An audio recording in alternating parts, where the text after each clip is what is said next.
ብቅ ብቅ ያሉ አለቶች፣ ትንንሽ አለቶች ያስደንቁኛል። ለምን ያ ጎርፍ ጠርጎ አልወሰዳቸውም ብላችሁ ብታስቡ ጥልቅ የሆነ መሰረት ስላላቸው ያ የመጣው ሁሉ አልፏቸው ሄደ። ላያቸው ላይ ቆሻሻው አለፈባቸው፣ ድንጋዩ አለፈባቸው፣ ሁሉ የተደፋባቸው ሁሉ አለፈባቸው። እነሱ ግን ከመሰረታቸው ሳይናወጡ በስፍራቸው ላይ ሆነው ለሌላው ለመሻገር ምክንያት ሆኑ ማለት ነው። እና ምን ልላችሁ መሰላችሁ?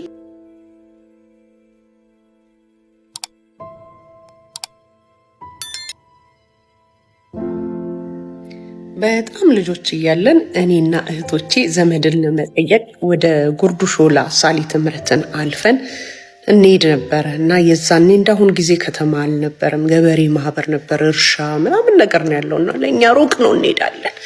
እዛ ዘመድ ቤት ስንሄድ አንድ የምንሻገረው ወንዝ አለ። ክረምት ላይ ስለሆነ የምንሄደው አብዛኛውን ጊዜ ልክ ወንዙ አካባቢ ላይ ስንደርስ አብዛኛውን የሚያጋጥመን ነገር አለ። እሱ ምንድነው? ዝናብ ስለሚዘንብ ከዛ ከየመንገዱ ለቃቅሞ ከመንገዱ ከሰፈሩ ለቃቅሞ ውሃው በወንዙ ነው የሚያልፈው እና ደራሽ ይባላል። ኃይለኛ ጎርፍ ይመጣል። ሰው ሁሉ ይጮሃል፣ ደራሽ መጣ፣ ደራሽ መጣ ነው የሚለው። ያ ደራሽ መጣ ማለት እንግዲህ ጠራርጎ የማይወስደው ነገር የለም። ሰውም ታዲያ ያን አጋጣሚ ተጠቅሞ ቆሻሻውን ሁሉ እዛ ወንዝ ላይ ይጥላል። ሽንት ቤቱን ይጥላል፣ የሚጣለውን ነገር ሁሉ ይጥላል። በቃ ያም ወንዝ እያንከባለለ በሬው አይል ሰው አይል፣ ሰው የተወሰደበትም ያብዳል፣ ያለቅሳል። ብቻ በጣም ኃይለኛ ነው፣ አመጣጡ ሁሉ ያስፈራል። ያኔ ሲመጣ ታዲያ እኛ ጥግ ሆነን ሲሄድ አይተነው በስመ አብ በቃ አሳልፈ ነው። ጥቂት ነው የሚቆየው፣ ብዙ አይቆይም። ካሳለፍ ነው በኋላ ውሃው ጉድል ጉድል ጉድል እያለ ሲመጣ ብቅ ብቅ የሚሉ ድንጋዮች አሉ፣ አለቶች አሉ። እነሱን አለት እየተረገጥን እንሻገራለን። እና ምንድን ነው የሚገርመኝ ያ ሁሉ ቆሻሻ ተጥሎባቸው ያ ሁሉ የሚጮህ ስፍራውን እያስለቀቀ የሚመጣ ትልልቅ ድንጋይ ላያቸው ላይ የመታቸው ሲሄድ እኛ የተሻገርንባቸው ብቅ ብቅ ያሉ አለቶች፣ ትንንሽ አለቶች ያስደንቁኛል። ለምን ያ ጎርፍ ጠርጎ አልወሰዳቸውም ብላችሁ ብታስቡ ጥልቅ የሆነ መሰረት ስላላቸው ያ የመጣው ሁሉ አልፏቸው ሄደ። ላያቸው ላይ ቆሻሻው አለፈባቸው፣ ድንጋዩ አለፈባቸው፣ ሁሉ የተደፋባቸው ሁሉ አለፈባቸው።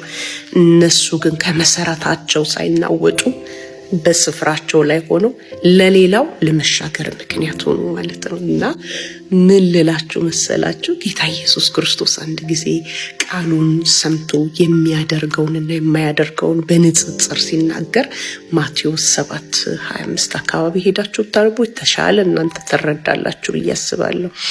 ምን አለ? ቤቱን በአለት ላይ ቆፍሮ የመሰረተ አለ።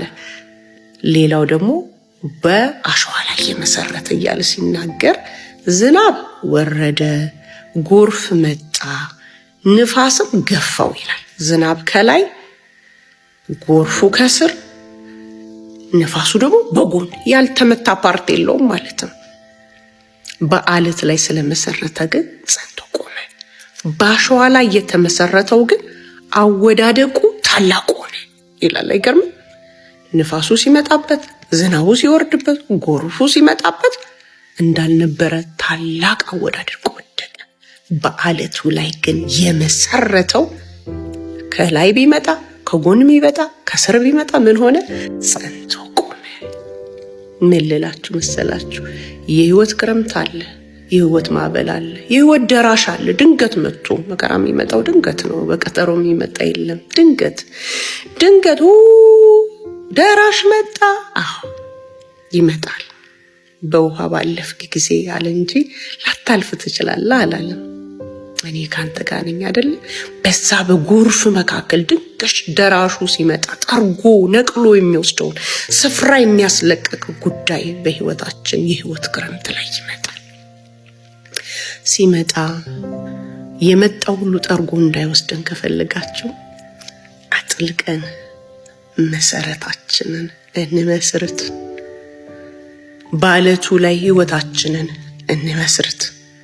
በመስቀሉ ስራ ላይ ህይወታችንን እንመስርት፣ በፍቅር እንመስርት፣ በምህረት እንመስርት፣ በይቅርታ እንመስርት፣ እግዚአብሔርን በመፍራት እንመስርት፣ እግዚአብሔርን በማወቅ እንመስርት። በእውነት ነው የምነግራችሁ፣ የህይወት ማዕበል ጎርፍ ሲመጣ ጠፉ ሊያስብል ይችላል። የማይደፋብን ቆሻሻ ላይኖር ይችላል። አጋጣሚ ተጠብቆ ቆሻሻ እንደደፉት ማለት ነው። የእናንተ የህይወት ጎርፍ ማዕበል ሲመጣ የሚቀጠቅጣችሁ የሚጨምርባችሁ ሊመጣ ይችላል። መሰረት ግን መስርት እግዚአብሔርን በመፍራት በሐዋርያትና በነቢያት ላይ መሰረት ላይ ተመስርታችኋል እንደሚል በነሱ እምነት ላይ በነሱ መሰረት ላይ በኢየሱስ ሃሌሉያ በመስቀሉ ስራ ላይ በዘላለም ፍቅር ላይ ከመሰረት የህይወት ደራሽ ሲመጣ ጸንተን እንቆማለን። ያልፍና በቃ ብለን ለብዙዎች በረከት እንሆናለን። እነዛን አለቶች እኛ ተረግጠን እንደተሻገርን ጎርፉን አሳልፈን እነሱ መሻገሪያዎቻችን እንደሆንን ትውልድ አሻጋሪዎች እግዚአብሔር ያደርገናል። ትውልድ አሻጋሪዎች ያደርገናል። በእኛ ይጠቀማል እግዚአብሔር። የሚመጣው ጎርፍ ስፍራን ሳያስለቅቀን እግዚአብሔርን በማምለክ እግዚአብሔርን በማክበር እግዚአብሔርን በመፍራት መቀጠል ከፈለግን ለእኔም ጭምር ነው የምነግረው፣ አብዝተን መሰረታችን ላይ ስራ እንስራ። ኢየሱስ ክርስቶስ ጌታ ነው። ኢየሱስ በቅርብ ይመጣል። የሚመጣው ማዕበል ስፍራ እንዳያስለቅቀን በአለቱ ላይ እንመስረት፣ በመስቀሉ ስራ ላይ እንመስረት፣ በዘላለም ፍቅር ላይ እንመስረት እላቸዋለሁ። ተባረክ። ወዳቸዋለሁ።